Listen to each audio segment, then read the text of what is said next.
자, 우리가 이제 앞서 배웠던 멘델의 유전 법칙, 유전 원리를 이용해서 이제 사람의 유전을 설명을 할 거야. 그지?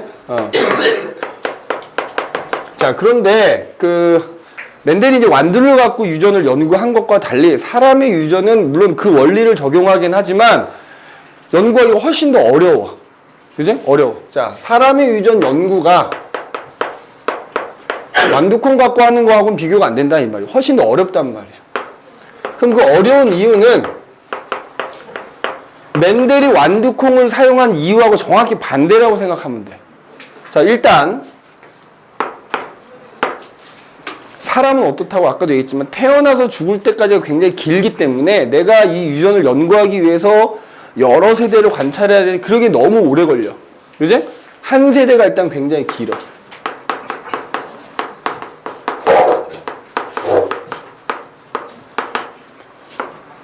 자, 그 다음에 오래 기다려서 자손이 태어나는 걸 봤어. 그리고 또 그 자손의 자손이 태어나는 것도 봤어. 본다 하더라도 일단 태어나는 자손의 수가 어때? 굉장히 적지. 뭐 많이 태어나봐야 1명, 2명이니까 자손의 수가 적어. 그러면 이게 사실은 딱 이렇다라고 정의하는 게 아니고 이게 통계를 내는 거거든. 그지? 누가 더 많구나, 근데 그러기에는 소위 말하는 표본이 너무 부족한 거지. 자손 수가 적단 말이야. 그지? 그 다음에 세 번째는,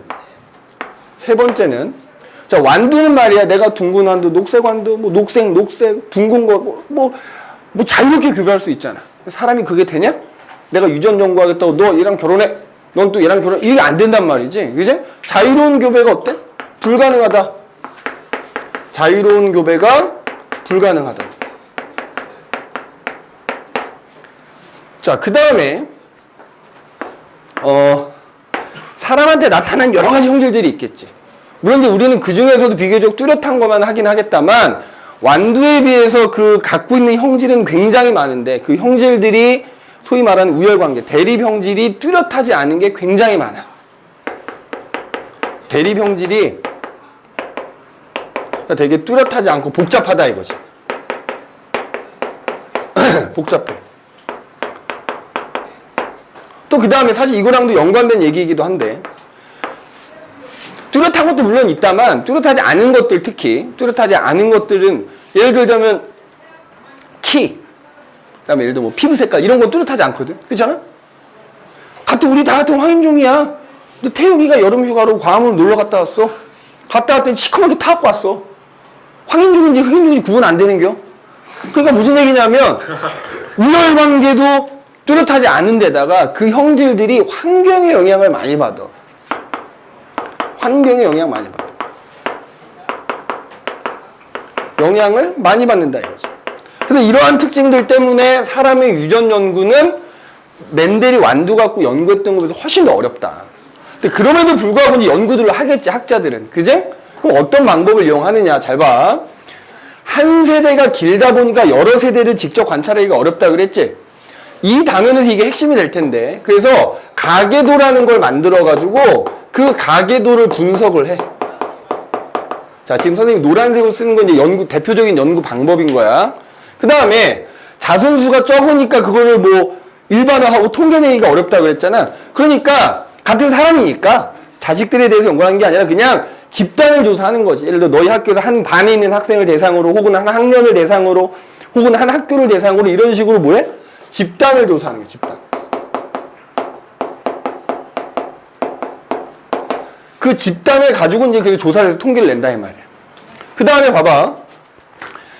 특히 이제 환경의 영향을 많이 받는다 그러죠. 그러면 사람한테 나타나는 형질 중에 어떤 거는 환경의 영향을 받고 어떤 건 안 받고 이런 것들 알기 위해서 쌍둥이 연구를 해, 쌍둥이 연구. 자, 대표적으로 크게 이 세 가지 쌍둥이 연구를 한다 이거지. 그지? 쌍둥이 연구. 그러면 보자. 가계동사는 좀 이따 따로 얘기를 할 거고요. 뭐 집단 조사도 별로 얘기할 거 없고. 그지? 그냥 말 그대로 그냥 집단을 조사한다는 거니까 개체수를 확보하기 위해서. 자, 니네 쌍둥이는 뭐가 있지? 일란성 쌍둥이라는 게 있고 이란성 쌍둥이라는 게 있지. 일란성 쌍둥이는 뭐지? 아빠의 정자 하나와 엄마의 난자 하나가 만나가지고 수정란이 하나가 만들어졌어. 근데 이 수정란이 이제 뭘 하지? 세포 분열하지? 그래서 수정란이 세포 분열해갖고 2세포기가 됐는데 그게 쪼개진 거야. 쪼개져서 아예 두 개로 나뉘어진 거지. 그럼 그 상태에서 얘네가 다시 발생 과정을 거쳐서 그 결과 아기가 태어나는 거지. 그럼 하나의 수정란에서 두 명의 자식이 태어난 거야. 그래서 얘네들은 어때? 유전적으로 같은 수정란에서 쪼개진 거에 동일하단 말이야. 성별 완전히 똑같고요. 혈액형 완전히 똑같고요. 심지어 외모 똑같고요. 심지어 나는 성격도 똑같더라고. 보니까. 그지? 한 명이 되게 얌전하고 소심하면 다른 한 명도 되게 얌전하고 소심하더라고. 다 그런 건 아니겠다만. 이게 일란성 쌍둥이야. 그 다음에 이란성 쌍둥이는 뭐냐면 어차피 아빠의 정자는 졸라 많아, 수가. 그럼 예를 들어 아빠의 정자 두 개하고 두 개가 어떻게 두 개가 들어가요? 엄마 몸속으로는 수천만 마리가 들어가지. 그 중에 두 마리야. 근데 엄마 몸에서는 원래 한 달에 한 개씩 난자가 만들어져야 되는데 가끔 특이하게 난자가 동시에 두 개가 만들어진 경우가 있는 거야. 근데 하필 거기에 아빠 정자가 들어가면 한 마리는 요 난자와 요 한 마리는 요 난자와 각각 수정을 해서 소위 말하는 수정란이 몇 개가 만들어져? 두 개가 만들어지는 거야. 그러면 그 수정란이 각각 발생 과정을 거쳐서 자라서 아이가 되는 거지. 그러면 봐라. 같은 아빠 몸속에서 만들어진 정자를 하더라도 유전자가 조금 달라. 그 다음에 동시에 엄마가 만든 난자를 하더라도 생식세포 만들 때 유전자가 좀 달라지거든. 그러면 결국 얘네들은 뭐냐면 일반적인 형제 자매인 거야. 근데 단지 걔네가 동시에 태어나는 것 뿐이야. 이게 일란성 쌍둥이야. 그러면 자, 일란성 쌍둥이 내지는 이란성 쌍둥이에서 나타나는 형질을 비교하는 거지. 예를 들어서 일란성 쌍둥이인 거 하나만 예를 들게 그냥. 그지? 일란성 쌍둥이. 그럼 아까 얘기했듯이 성별 똑같고 혈액형 똑같아. 참고로 이란성은 어때? 그냥 형제자매랑 똑같다 그랬지. 성별이 다를 수도 있고요. 혈액형도 다를 수도 있어. 단지 동시에 태어나는 거야. 특히 요즘은 시험관악이라고 하지. 인공수정하는 경우 이런 일란성 쌍둥이가 많이 태어나거든. 선생님 조카도 일란성 쌍둥이야. 그지? 꼬맹이들 있거든. 꼬맹이들. 지금 이제 1살 반, 뭐 2살 가까이 됐는데 걔네들 일란성 쌍둥이인데 한 놈은 투실투실해. 잘 먹어가고 투실투실하고 한 놈은 되게 빼빼 말랐어. 그지? 같은 그러니까 일란성이니까 그렇게 다를 수 있단 말이야. 그럼 예를 들어서 이제 일란성 쌍둥이의 경우에 안타까운 뭐 집안 사정에 의해서 한 명은 도시에서 자라고 한 명은 시골에서 자란 거야. 그래서 시간이 지나서 만난 거지. 만났어. 그럼 서로 다른 환경에서 자란 거잖아. 그럼에도 불구하고 얘네들한테 똑같이 나타나는 형질은 뭐야? 그건 환경 영향 안 받는 형질이라는 거지. 근데 얘네가 만났더니 뭐 시골에서 자란 애는 막 체격도 좋고 막 피부도 막 까무잡잡해. 근데 도시에서 자란 애는 호리호리 해가지고 피부도 선생님처럼 햇빛 못 받아갖고 허물건해. 그지? 그럼 그것 통해서 같은 일란성이라도 피부색이라는 형질은 환경의 영향을 좀 받는구나. 이런 거 알 수 있다는 얘기야. 그래서 쌍둥이 연구를 통해서 어떤 형질이 환경의 영향을 많이 받는지 적게 받는지 여부를 알아낼 수 있다는 얘기입니다. 알겠니? 알아낼 수 있다는 얘기야. 자, 그럼 이제 우리가 이제 요 가계동선이 좀 따로 얘기한다고 그랬잖아. 그래서 어쨌든 이렇게 유전 연구가 어렵지만 그럼에도 불구하고 이런 여러 가지 방법을 써서 연구를 하는데 그럼 이제 우리는 뭘 배울 거냐 하면 사람이 갖고 있는 여러 가지 대립 형질 중에서도 맨델의 법칙이 잘 적용되는 즉 비교적 대립 형질이 뚜렷한 형질에 대해서만 얘기할 거야. 즉 사람이 갖고 있는 여러 가지 형질 중에서 우성과 열성이 뚜렷이 나타나는 거에 대해서만 얘기한다. 이렇게 생각하면 돼. 알겠니? 이거 대립 형질이 뚜렷하지 않은 거 니네 나중에 고등학교 와서 배우면 된단 말이야. 알겠니? 그래서 이제 그거에 대해서 한번 얘기를 해볼게. 자, 맨델의 법칙이 잘 적용이 되고 그 다음에 사람한테 나타나는 형질 중에서 비교적 대립 형질이 뚜렷한 녀석들에 대해서만 얘기를 하자. 근데 마찬가지로 그러면 맨델의 법칙이 잘 적용이 되니까 사람도 마찬가지로 사람의 어떤 형질도 한 쌍의 대립 유전자에 의해서 뭐가 나타나는 거야? 하나의 형질이 나타난다. 이렇게 생각하면 돼. 형질이 나타나는 거야.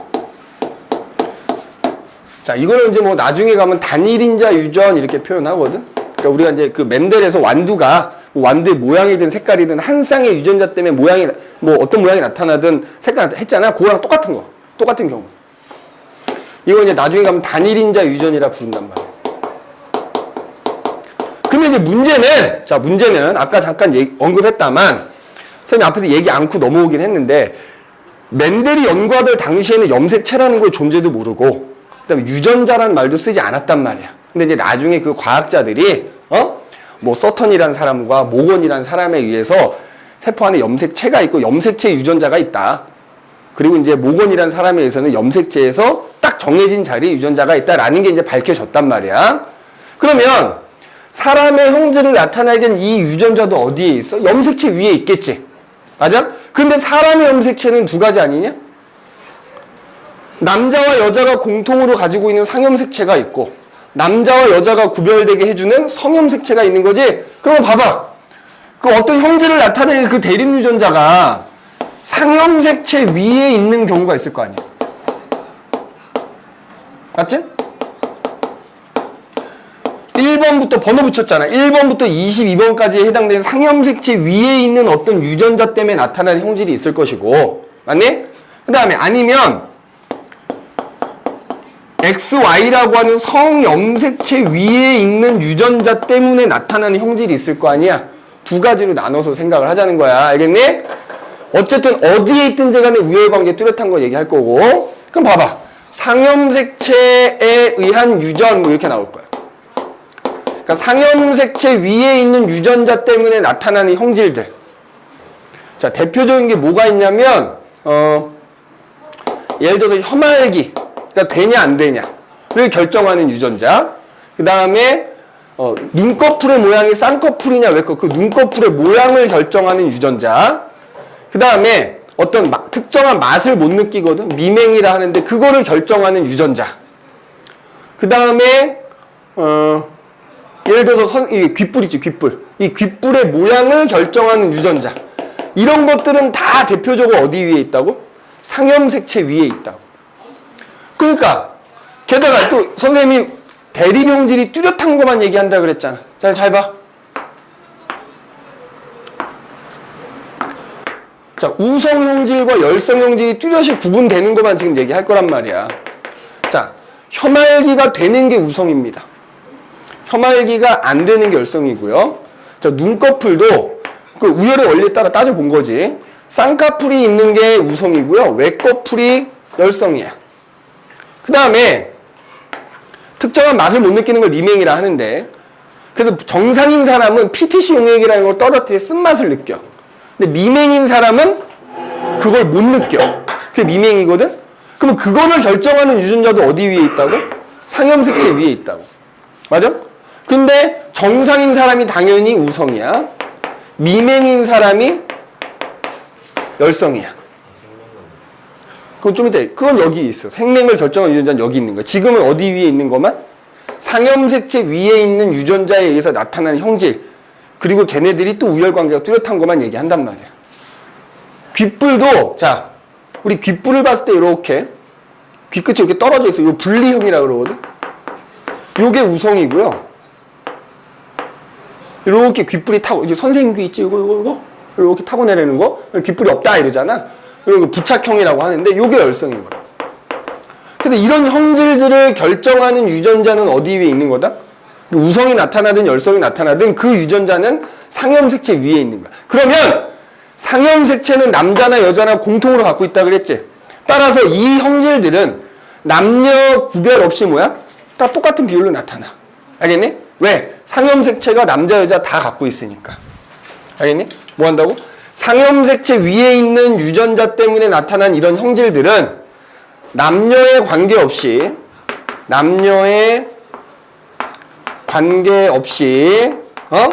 일정한 비율로 그냥 나타나는 거야. 성별에 따른 차이가 없다고.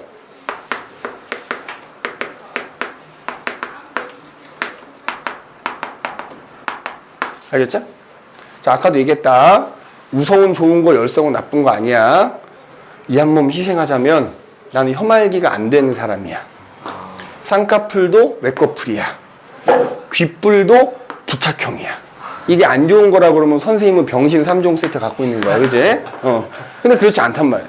좋다 나쁘다가. 물론 나는 미맹은 정상인 사람이야. 그지? 모든 맛을 다 느껴. 그지? 그러니까 이거 꼭 좋다 나쁘다로 받아들이면 안 된단 말이야. 그지? 그냥 많고 적음 정도라고 생각해. 그지? 혐알기 되잖아. 이거 연습해도 안 돼. 어떤 사람 연습하면 돼. 때려줘도 안 돼. 안 돼, 안 돼. 네? 안 돼. 안 되잖아, 혓바닥. 그게 안 돼서 처음. 그치, 처음 보지. 그래서 병신이라고 오해할 수도 있는데, 병신이야. 되잖아. 그냥 자연스럽게 되잖아. 되잖아. 나 안 돼. 안 돼. 연습해도 안 돼. 연습하다가 혀이 지날 뻔했어. 안 돼, 안 돼. 유전적으로 안 되는 거야. 그지? 상준이 되잖아. 되잖아. 너 되냐? 해봐요. 안 돼. 그러니까 이게 병이 아니야. 그냥 안 되는 거야. 그지? 그렇다고 뭐 혓바닥이 마비된 것도 아니고, 맛도 그냥 뭐 그런 거다. 그지? 나쁜 거 아니다. 야, 이건 돌연변이 아니냐? 그렇게 새싹을 높이는 거 특이한데? 그지? 혀의 근육을 자유자재로 움직일 수 있구나. 그지? 부러운데? 나는 한 번도 안 접히는데 얘 3번 접혀. 와. 자, 그래서 좋다 나쁘다의 의미는 아니다라는 거야. 그러면, 자, 봐. 얘네들 같은 경우에는 우리가 이제 이 유전자형을 써야 될 거 아니야. 우리 멘델에서 썼던 유전자는 그대로 쓰는 거야. 자, 예를 들어서 혀말기를 되게 하는 유전자, 안 되게 하는 유전자 있을 거 아니야. 그걸 예를 들어 대문자로 쓰면 안 되는 건 뭐야? 안 되는 유전자 소문자로 쓰는 거지.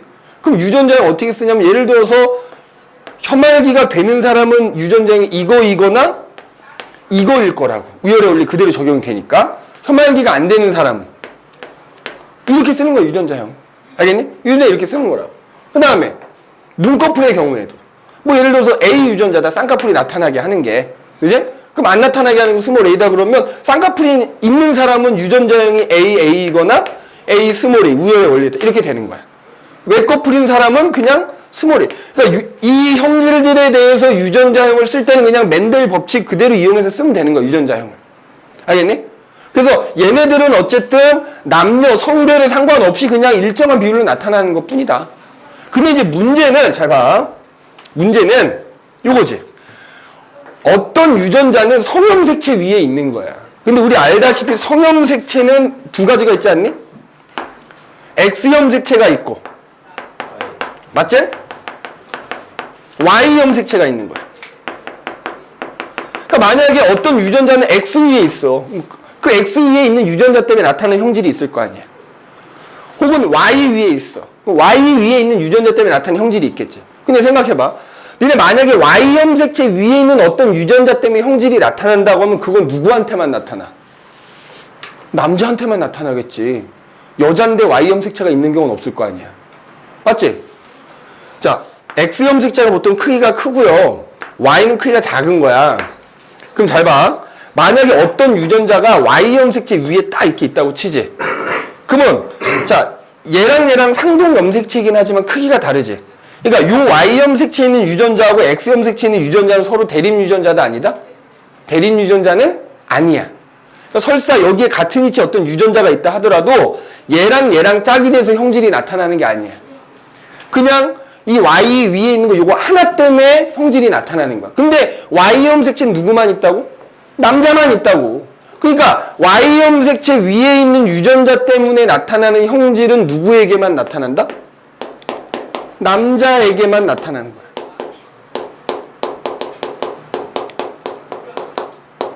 자, 이걸 뭐라고 하느냐? 한성유전이라고 불러. 이런 거. 자, 그 예로는 뭐가 있냐면 여기 귀 속에 잔털이 나잖아. 근데 이게 사람에 따라서 길게 자라나는 사람이 있어. 귀 속털 과다증이라는 게 있거든. 자, 근데 이건 어쨌든 남자한테만 나타나는 증상이다 이거지. 그 다음에 열대어인가? 물고기 중에 거피라는 물고기 있어. 거피. 이 물고기의 수컷은 번식기가 되면 그 피부의 무늬가 색깔이 쫙 변해. 보통 동물들이 수컷이 더 화려하죠. 그지? 왜 그 니네 꿩도 장기하고 까투리가 있잖아. 되게 막 화려한 그 꿩이 있지. 그건 뭐야? 수컷이야, 수컷. 암컷은 되게 수수해. 왜? 보통 수컷들이 암컷한테 유혹하는 거지. 나랑 짝짓기해서 새끼를 낳자 이거잖아. 그래서 수컷들이 보통 더 화려하거든. 아무튼 그 거피의 무늬가 번식기가 되면 색깔이 변하거든. 그 색깔 변하게 하는 유전자도 Y염색체 위에 있는 거야. 자, 한성유전이라 합니다. 시험에 나온다 안 나온다? 내가 장담컨대 안 나옵니다. 왜 안 나와? 너무 쉬워서 안 나와. 무조건 남자만 찾으면 되니까. 그럼 실제로 성염색체 위에 있는 유전자 때문에 나타나는 형질, 요 X, 요거 나와, 요거. 자, 근데 X는 어떻지? 남자한테도 있고 여자한테도 있어. 단지 남자는 한 개 있고 여자는 몇 개 있어? 2개 있는 것 뿐이지. 그래서 이거는 X 위에 있는 유전자 때문에 나타나는 형질은 남자한테도 나타날 수 있고 여자한테도 나타날 수는 있는데 그 비율이 다르게 나타나. 알았어? 뭐 한다고? 성별에 따라 비율이 다르게 나타난다고. 비율이 다르게 나타난다고.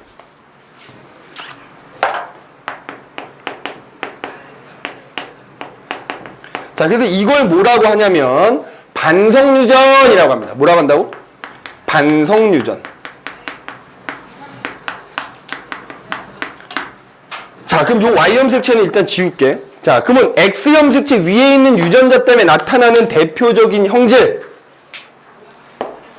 아까 민우가 물어봤던 뭐야? 특정한 색깔을 구별 못하는. 보통 정록 생명이 제일 많거든? 생명. 생명이냐 아니냐를 결정하는 유전자는 X염색체 위에 있는 거야. 그 다음에 이게 영국 빅토리아 여왕 가문이 되게 유명해, 이걸로. 혈우병이라는 병이 있어요. 혈우병. 혈우병. 자, 그래도 이 혈우병이라는 질병이 나타나게 한 유전자는 마찬가지로 X염색체 위에 있는 거야. 그러면 생명 가지고 얘기를 해볼게. 근데 그러면 이런 경우에는 유전자형을 어떻게 쓰냐면 봐라. 니네 이것도 우열 관계가 있거든. 자, 우성과 열성을 나눠보면은 이것도 우열 관계는 뚜렷해. 봐. 정상인 사람이 당연히 우성이야. 생명이 뭐야? 열성입니다. 혈우병도 정상인 사람이 당연히 우성 형질이고요. 혈우병이 있는 사람이 열성 형질이다, 이렇게 보면 돼. 그러면 유전자형을 쓰는 게 얘랑 조금 다르다는 거야. 잘 봐. 잘 봐야 돼. 만약에 자, 정상인 그냥 유전자를 T라고 하면 생명을 나타나게 하는 거는 스몰 t라고 할 수 있거든. 근데 유전자형을 쓸 때 이렇게 쓴다는 거야. 봐봐. 여자는 X염색체가 2개지. 그래서 XX라고 쓰고 거기다가 표시하는 거야. 자, 만약에 여자가 X염색체가 2개인데 얘네 둘 다 정상 유전자를 갖고 있으면 이런 식으로 써요. 이렇게. 그럼 당연히 이 사람 뭐겠어? 정상 아니겠니? 맞아? 자, 지금 생명에 대해서 하는 거야. 생명에 대해서. 잘 봐. 그러면 이제 이 여성은 정상이야. 생명에 대해서. 자, 그런데 해봐. 어떤 여성은 X가 2개니까 X 하나에는 상현아! 제일 중요한 거 잘 때 자면 어떻게 해? 하나는 정상 유전자가 있어요. 요 X염색체에는. 근데 다른 X염색체에는 생명 유전자가 이렇게 있다고 치자고. 그럼 마찬가지로 이건 우열의 원리에 따라서 2개가 짝을 이뤄서 이 사람 뭐가 돼? 정상인 거야. 정상이지만 뭘 가지고 있니? 이 사람이 나타내는 표현형은 정상이지만 생명 유전자를 하나 가지고는 있지? 이런 걸 우리가 보인자라고 불러. 보인자. 그러면 자, 여성인데 X가 2개인데 만약에 이 X염색체 둘 다 생명 유전자 이렇게 쓴다고. 그럼 이 사람은 당연히 뭐가 되는 거야? 생명이 되는 거지. 아, 선생님 저는 이렇게 쓰기 귀찮은데. 근데 이렇게 써야 돼. 만약 얘처럼 유전자를 쓰다 보면 문제가 틀릴 수가 있거든. 그지? 물론 나중에 되면 이제 뭐 이렇게 쓰기도 하는데, 보통은 이제 이렇게 많이 써. 그래서 정상인 경우에는 그냥 XX라고 쓰고 생명 유전자는 X 프라임 이렇게 표시해. 이렇게. 뭐 이런 식으로 표시하기도 합니다. 유전자형을 쓸 때. 근데 일단 너희는 정석대로 가자. 정석대로. 그 다음에 이번에 남자를 한번 봐볼까 그러면? 자, 봐봐. 남자는 X염색체 하나고 Y염색체 하나거든. 그러니까 만약에 남자는 X가 하나이다 보니까 이 X의 정상 유전자를 갖고 있으면 그냥 이 사람은 뭐야? 정상이야. 자, 그런데 X, Y인데 만약에 이 X의 생명 유전자를 하나 갖고 있으면 그냥 이거 하나로 인해서 형질이 나타나는 거야. 그럼 이 사람은 뭐야? 생명인 거지. 자, 그러면 봐봐. 여성에게도 생명이 나타나고 남성에게도 나타나는데 지금 여기 써져 있는 것만 놓고 보면 비율이 다르지 않냐? 여성의 경우에는 3가지 중에 1가지니까 3분의 1의 확률일 거고 남자는 2분의 1이지? 아까도 얘기했지? 남자, 여자 다 나타나긴 하지만 성별에 따라서 비율이 다르게 나타난다. 비율이 다르게 나타난다. 알겠니? 비율이 다르게 나타난다. 자, 생맹. 혈우병도 똑같다고 치면 돼. 혈우병의 경우에는 그냥 뭐 예를 들어서 뭐 혈우병 유전자도 T라고 해도 되고 그냥 니네가 임의로 정해. 예를 들어서 뭐 혈우병 유전자도 그냥 T라고 해보자. 그럼 이거 스몰 T가 되는 거야. 그러면 자 봐봐. 여성의 경우에 둘 다 정상 유전자 갖고 있으면 이 사람 정상이지. 근데 하나 정상이고 하나 혈우병 유전자 갖고 있어도 우열의 원리에 따라서 뭐야? 정상이야. 그런데 여성의 경우에 둘 다 혈우병 유전자 갖고 있지. 생맹하고 다른 거 보니 그럼 이 사람은 혈우병이 아니야. 이렇게 되면 이게 치사 유전자라고 하거든. 엄마 뱃속에서 죽습니다. 생맹과 달리. 그러면 졸지 마. 너만 쳐다볼 거야. 이제 의지가 중요하다. 의지. 선생님 어저께 새벽 4시에 일어나서 챔피언스 리그 봤다니까. 지금 멀쩡하잖아. 의지가 중요한 거야. 니네를 가르쳐야겠다. 이 그냥 응? 이 끌어오르는 열정 때문에 잠도 안 와. 시험 잘 봐야 돼. 기말고사 어려워. 유전. 그지? 졸라 어려워. 내가 니들 앞에서 이런 졸라라는 표현을 쓸 정도면 어려운 거야. 그지? 장담컨대. 전기를. 어? 졸라 어렵지. 그지? 유전 졸라 어렵고. 지구가 졸라 어렵지. 그지? 그러니까 니네 이번 시험 범위 전체가 다 어려워. 잘 봐야 돼. 그러니까 엄마 뱃속에서 그러니까 여성의 경우에 태어난 여성을 기준으로 하자면은 혈우병이 있는 거야, 없는 거야? 없는 거지. 이런 여성은 엄마 뱃속에서 죽을 확률이 높으니까. 그지? 남자는 똑같아. 뭐 예를 들어 남자다 그러면은 만약에 이 남성이 여기에 그냥 정상 유전자 갖고 있으면 정상인 거고 혈우병 유전자 갖고 있으면 혈우병인 거지. 그지? 알겠니? 다만 이제 생명하고 똑같은데 차이는 혈우병 유전자가 2개면 치사 유전자 그래서 엄마 뱃속에서 사산될 확률이 높다라는 거 기억을 해두시면 됩니다. 알겠지? 자, 그러면 이제 이 내용을 토대로 자, 우리가 뭘 해야 되냐? 중요한 건 얘기 다 한 거야. 이 내용을 이제 아까 가계도라는 걸 만든다 그랬지? 가계도 분석을 해야 돼. 그게 제일 중요해. 이 단원에서 핵심이야. 사람의 유전에서 핵심입니다. 가계도. 자, 요거 필요하고 다 적었지? 선생님 다 지운다. 자, 가계도 얘기를 합시다. 아까 맨 처음에 가계도 얘기 안 했었잖아. 자, 한 세대가 길어서 한 세대가 길어서 여러 세대를 관찰하기 위해서는 간접적으로 가계도라는 걸 만든다 그랬지? 잘 보세요. 자, 가계도를 너희가 그려야 될 수도 있고 보통은 문제에 가계도가 주어질 거란 말이지. 자, 가계도 그릴 때 잘 봐. 남자는 네모로 표시합니다. 남자는. 여성의 경우에는 동그라미로 표시해. 자, 둘이 결혼을 했어. 이렇게 선 하나 그어줍니다. 결혼을 해서 자식을 낳으면 밑으로 선을 하나 그으면 돼. 그래서 만약에 자식을 여러 명 낳았다 그러면 이런 식으로 가지. 그 다음에 여러 명 낳으면 먼저 태어난 사람이 있을 거야. 동시에 낳진 않으니까. 그럼 먼저 태어난 사람을 가장 왼쪽에다가 써주는 거야. 만약 첫째가 아들이다? 그럼 아들, 남자, 네모. 둘째는 딸이더라. 동그라미. 셋째도 딸이더라. 동그라미. 이렇게 쓰면 되는 거야. 알겠니? 이렇게 쓰면 되는 겁니다. 자, 그 다음에 가계도를 볼 때 아까 쌍둥이 있었지, 쌍둥이. 자, 쌍둥이 일란성이 있고 이란성이 있지. 잘 봐. 일란성은 뭐였지? 수정란이 하나였는데 걔가 세포 분열하다가 둘로 쪼개진 거지. 요렇게. 그 다음에 일란성은 무조건 뭐 하다 그랬어? 성별이 동일하다. 한 명이 여자이면 다른 아이도 여자아이인 거야. 한 명이 남자이면 무조건 남자아이인 겁니다. 이렇게. 그지? 자, 요렇게 일란성 쌍둥이는 요렇게 표시하는 거야. 너희가 그릴 일은 거의 없어, 사실. 문제 이렇게 나오겠지. 그지? 나오겠지. 그 다음에 자, 마찬가지로 어떤 남자와 여자가 결혼을 해서 자식을 낳는데 일란성 쌍둥이면 애초에 난자가 2개니까 요렇게 되면 돼요. 요렇게. 요게 일란성 쌍둥이 표시야. 그럼 일란성 쌍둥이는 아까 어떻다고? 성별이 같을 수도 있고 다를 수도 있단 말이야. 그러니까 뭐 이렇게 써도 돼. 여기 한 명은 남자이고 한 명은 이렇게 써도 상관없다 이거지. 그런데 일란성은 무조건 뭐가 같아야 된다? 성별이 같아야 된다 이 말이야. 알겠니? 자, 그럼 이제 이런 형태로 이제 가계도를 쭉 그리거든. 상현아, 눈 좀 떠라! 너만 좋아, 너만. 그런데 우리가 그려져 있는 가계도를 가지고 이 가계도를 분석하는 거에 대한 얘기를 한번 해볼 거야. 자, 봐봐. 일단 기본적으로는, 자, 요거 선생님이 우열관계 니네 꼭 암기해야 돼.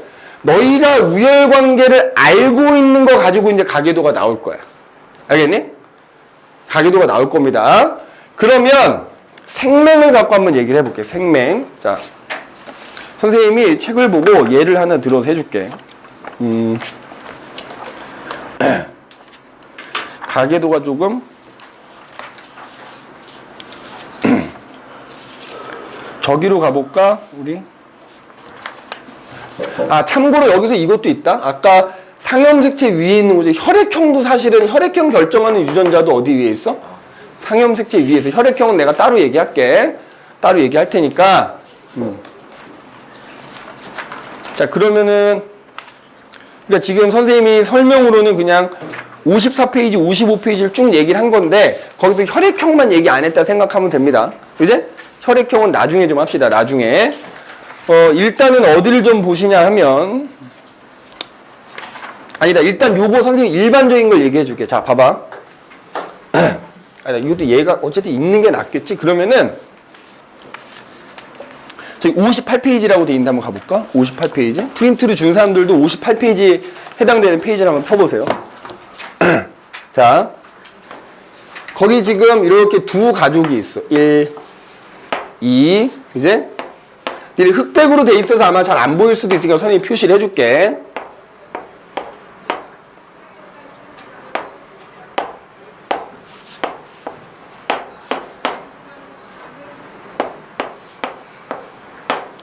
가족이 이게 세 가족이야, 세 가족.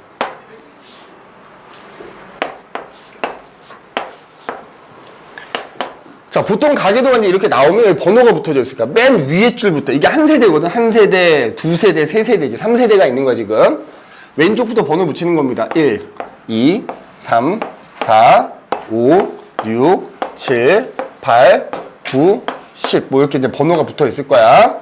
그 다음에 이제 거기 보면은, 자, 얘는 표시가 돼. 자, 여기가 지금 선생님이 색칠하는 게 미맹이라고 생각하시면 됩니다. 미맹. 알겠지? 미맹. 그리고 자, 10번이 딸이구나. 그지? 미안하다. 10번이 딸이야. 자, 그러면 이제 니네가, 자, 예를 들어 지금 미맹이잖아. 잘 봐. 미맹. 잘 보세요. 미맹이라는 건 니네가 우열관계를 알지. 누가 우성이라고? 미맹이? 열성이지. 자, 맨델 법칙 그대로 적용된다 그랬지. 똑같아. 열성이 나타난 사람은 무조건 유전자형이 뭐다? 순종이야. 자, 그럼 봐봐. 정상이 우성이고요. 미맹이 열성이잖아. 맞지? 그러면 유전자형을 안 알려주게 니네가 임의로 그냥 정하는 거야. 잘 봐야 돼. 자, 우리가 그냥 정상 유전자를 라지 A라고 할게. 미맹이 나타나게 하는 유전자를 스몰 A라고 할게. 그럼 그걸 소문자. 그지? 자, 그러면 니네가 우열관계를 알고 있는 형질이 나왔을 때는 무조건 열성 형질부터 유전자형을 쓰는 거야. 해봐. 그럼 10번부터 가는 거야. 아랫세대부터 쭉 올라가는 거야. 얘 미맹이지? 아까 상염색체 유전은 그냥 맨델 법칙처럼 유전자형 쓰면 된다 그랬지. 그럼 얘 유전자형 어떻게 돼? 스몰 A, A가 되겠지. 맞냐? 맞냐? 그러면 왜 얘부터 쓰라 하냐면 얘가 갖고 있는 이 두 개 유전자는 각각 부모한테 하나씩 받은 거니까. 그러면 10번의 부모인 8번, 9번도 스몰 A를 하나씩 갖고 있어야 돼. 그런데 8번, 9번은 뭐야? 정상이지? 그러면 여기 나머지 하나가 정상 유전자란 얘기지. 그래야 우열 원리에 따라서 정상인 사람인 거겠지. 맞지? 그 다음에 여기 또 열성부터 가는 거야. 얘 뭐야? 그치? 그럼 그 5번의 부모 1인데, 자, 1도 마찬가지 뭐야? 미맹이네? 그럼 스몰 A가 몇 개야? 2개인 거지. 그럼 2번은? 야, 스몰 A 2개는 각각 한 개씩 받은 거라니까? 그럼 얘도 여기 스몰 A가 있어야지. 맞지? 근데 정상이니까 라지 A가 있어야 되는 거야. 맞니? 됐어? 찾아봐야 돼. 자, 그럼 6번은 어떻게 될까? 자, 얘가 스몰 A니까 영우가 둘 중에 하나를 뭘 주더라도 무조건 스몰 A를 주겠지. 근데 이 지금 정상이니까 여기 무조건 라지 A 갖는 거지. 이 라지 A 누구한테 받은 거야? 2번한테 받은 거야. 알겠어? 그런 것도 파악할 수 있어야 돼. 자, 그 다음에 여기 4번 해봐. 4번 잘 봐. 스몰 a, a겠지? 미맹이니까. 자, 그러면 4번은 무조건 7번, 8번 자녀한테 무조건 스몰 a를 하나 물려주겠지? 맞냐? 근데 얘는 지금 미맹이 아니니까 라지 a 갖고 있다는 얘기지. 맞아? 그러면 이 사람은 어떻게 될까? 자, 이 사람 일단 정상이니까 라지 a는 무조건 하나 있는 거야. 맞지? 그런데 A일 수도 있고 A 스몰 A일 수도 있는 거 아닌가? 그럼 자, 이렇게 가계도를 그려놓고 있죠. 문제에서 이렇게 물어본다고. 이 가계도상에서 유전자형을 정확히 알 수 없는 사람 몇 명? 한 명. 나머지는 정확히 알 수 있잖아. 맞지? 일단 이런 거 물어봐. 가계도 쭉 보고 유전자형 정확히 알 수 없는 사람 몇 명이냐 물어본다고. 그럼 이 사람은 정확히 알 수 없는 거잖아. 둘 중에 하나겠지. 맞아? 둘 중에 하나겠지. 그래서 유전자형을 정확히 3번이 되는 거야. 이런 식으로 우열관계를 니네가 명확히 알고 있는 형질이라면 열성 형질부터 거꾸로 올라가면서 유전자형을 찾아주면 돼. 그리고 그 유전자가 상염색체에 존재한다면 이런 식으로 유전자형 써주면 되는 거야. 문제에서 유전자가 뭐라고 알려주지 않으면 니네가 임의로 정하면 되는 겁니다. 알겠니? 정하면 되는 거야. 자, 하나만 더 얘기하는 김에 아마 다음 시간 이거 마무리할 것 같아. 오늘 다는 못 끝나니까. 왜냐하면 여기 설명할 게 많아서 오늘은 다 못 끝나지만 일단 오늘 여기까지 할 건데 그 밑에 이번에 생명가계도 한번 봐볼게. 59페이지야. 59페이지. 요거까지는 하고 마무리 합시다. 59페이지. 자, 이게 선생님이 일일이 그려야 돼서 사실 가계도가 복잡한 게 좀 싫긴 한데, 자, 보자. 1, 2가 있어. 그지? 그리고 그 사이에서 4와 5가 태어났어. 아마 니네 교재가 아닌 사람은 이게 검은색으로 돼 있어서 좀 구분이 힘들 수도 있는데 지금 선생님 표시하는 게 생명인 사람인 거야. 자, 5번이 6번하고 결혼했어. 6번도 생명이야. 자, 3, 4번 사이에서 8번이 태어났어. 8번이 7번하고 결혼했어. 이제 그 사이에서 자녀가 태어난 거야. 그 다음에 5번하고 6번 사이에서 자녀가 3명 태어났어. 9번, 10번, 11번 태어났는데 11번이 생명이야. 자, 일단 니네 생명이라는 것도 우열관계를 알지? 맞지? 야, 얘들 봐봐. 정상인 사람이 있고 생명인 사람이. 자, 정상하고 생명 중에 누가 우성이라고? 정상. 자, 그러면 잘 봐. 우리가 마찬가지 정상 유전자를 그냥 라지 A라고 할게. 그럼 생명 유전자를 스몰 A라고 하는데 유전자형을 쓸 때는 아까 어떻게 썼는지 얘기했지? 자, 얘도 그럼 생명인 사람부터 보는 거야. 자, 11번을 봐봐. 생명이면서 남자지? 자, X, Y일 거야. 그지? 유전자를 이렇게 쓰라고. 근데 이 사람은 생명이니까 거기에 스몰 A를 갖고 있는 거죠. 자, 여기서 알 수 있는 거 있다? 니네 남자의 X, Y는 각각 부모로부터 하나씩 받잖아. 남자의 Y는 무조건 아빠한테 받는 거야. 그럼 남자가 갖고 있는 X는 무조건 누구한테 받는 거야? 엄마한테 받는 거야. 맞아? 그럼 이 XA가 11번의 엄마인 5번한테 있어야 된다는 얘기입니다. 맞니? 그러면 상현아, 다 끝나간다. 눈 좀 뜨라. 요거 하나 무조건 갖고 있는 거야. 근데 5번은 생명이 아니야. 아니지? 그럼 나머지 X염색체 하나의 라지에 갖고 있다는 얘기죠. 이렇게. 자, 6번은 남자는 되게 쉽지. 무조건 생명이냐 아니냐니까. 자, 이렇게 될 거야. 맞지? 그 다음에 이것도 쉽지. 남자 쉽지. 남자 X 하나니까 무조건 정상이 있어야 될 거 아니야, 이렇게. 맞지? 맞냐? 그 다음에 9번은 어떻지? 야, 생각해봐. 아빠가 딸한테 무조건 Y를 주겠냐, X를 주겠냐? 무조건 X 주니까 이 딸은 X 스몰 A가 무조건 하나 있어야 돼. 근데 이 딸 생명이 아니지? 그럼 엄마한테 뭐 받은 거야? 라지 A를 받은 거지. 맞아? 그럼 이 딸의 유전자형은 이렇게 되겠지. 자, 남자는, 이게 남자는 쉽다고. 자, 그럼 이 7번 어떻게 돼? 그냥 X, A, Y 이렇게 돼. 4번은 X 스몰 A, Y. 그럼 이제 이걸 토대로 찾는 거야. 자, 봐. 남자의 X 무조건 누구한테 받는다고? 엄마한테 받아. 그러면 3번 X, A 무조건 하나 있는 거야. 맞지? 맞냐? 나머지 하나는 모르는 거지. 8번 봐라. 야, 8번에 아빠가 4번이잖아. 해봐. 아빠는 무조건 딸한테 스몰 a를 준다고. 그럼 결국 엄마한테 뭐 받은 거야? 그러면 엄마한테 라지 A 받으면 여기 라지 A가 또 있네. 이게 아니라면 이걸 줄 수도 있는 거잖아. 그치? 그래서 3번의 유전자형은 정확하지 않은 거야.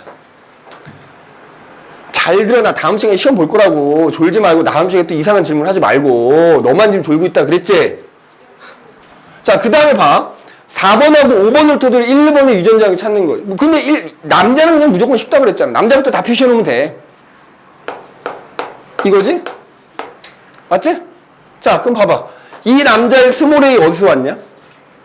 1번한테 온 거야. 엄마한테 X 받으니까. 그럼 여기 X 스몰 A가 될 거고. 그러면 자, 근데 생명 아니잖아. 그러니까 여기 라지 A가 있어야 돼. 자, 이렇게 썼죠? 자, 질문 잘 봐. 보인자가 몇 명이냐 물어봐. 보인자요? 보인자는 표현형은 정상인데 어쨌든 생명 유전자를 갖고 있으면 보인자라 그랬지. 자, 이거 보인자인 거야. 맞지? 그 다음에 보인자. 보인자가 확실한 거 몇 명이다? 4명이지. 얘는 모르잖아. 얘는 보인자일지 아닐지 모르는 거잖아. 맞지? 그러니까 만약에 이렇게 문제가 나오는데 보인자가 확실한 사람 몇 명이냐 물어보면 3명이 되는 거지. 그 다음 보인자가 뭐라고요? 표현형은 정상인데 생명 유전자를 가지고 있으면 보인자라고요. 그 다음에 여기서 유전자를 확실치 않은 사람 누구야? 3번. 맞지? 3번. 맞아? 그 다음에 마지막 하나. 자, 여기 7번하고 8번에 태어나는 자녀에다가 물음표를 해놨지? 자, 어떤 자녀가 태어날 수 있을지 여기다 선생님이 써볼게. 자, 마찬가지로 가로줄, 세로줄에다가 생식세포 쓰는 거라 그랬지? 분리의 법칙 그대로 따르는 겁니다. 야, 이 사람이 생식세포 만들면 몇 종류 만들어줘? 2종류. XA 하나 갖고 있는 거, Y 하나 갖고 있는 거 만들어지겠지. 그 다음에 이 엄마가 생식세포 만들면 A 하나 갖고 있는 거, 스몰 A 하나 갖고 있는 거. 맞지? 그럼 이 둘 사이에서는 마지막이야. 잘 봐야 돼. XA, XA, XA, X 스몰 A, XAY, X 스몰 AY 이렇게 되겠지. 맞아? 그럼 질문! 자, 질문 퀘스천 1. 자, 얘네 둘 사이에서 태어나는 자녀 중에 생명일 확률을 물어보는 거야. 25. 그러니까 남자 여자 상관없이 생명이 나올 확률. 누구하고 누구지? 여기서 요거 하나밖에 없는 거 아니냐? 맞지? 맞아? 그럼 몇 퍼센트? 25% 또는 4분의 1이다 이렇게 대답해 주면 돼. 맞아? 근데 이렇게 물어봐. 이 둘 사이에서 태어난 자녀 중에 아들이면서 요거 하나만 하고 마무리합시다. 다음 시간에 하자. 아들이면서 생명일 확률. 자, 니네 확률 물어볼 때 있잖아, 얘들아. 뭐뭐이면서라고 나오면 그 앞에 확률 먼저 구하고 그 다음에 50%. 그러니까 봐봐. 일단 아들이냐 딸이냐 몇 퍼센트야? 아들 아니면 딸일 거 아니야. 2분의 1인지. 근데 그 아들 중에서 생명의 확률이 얼마야? 아, 이거는 맞지? 그럼 결국 얼마다? 이렇게 되는 거야. 맞지? 이것도 25%가 되는 거야. 자, 그래서 일단 오늘 여기까지 하고요. 자, 책에 있는 오늘 나간 부분은 일단 O2 숙제로 하고 선생님 다음 시간에 문제집 만들어줄 겁니다. 그지? 또 다음 주부터는 그 문제집도 같이 숙제로 나갈 겁니다. 자, 기다리는 학생들 많으니까 오늘 여기까지 마무리합시다. 수고했어.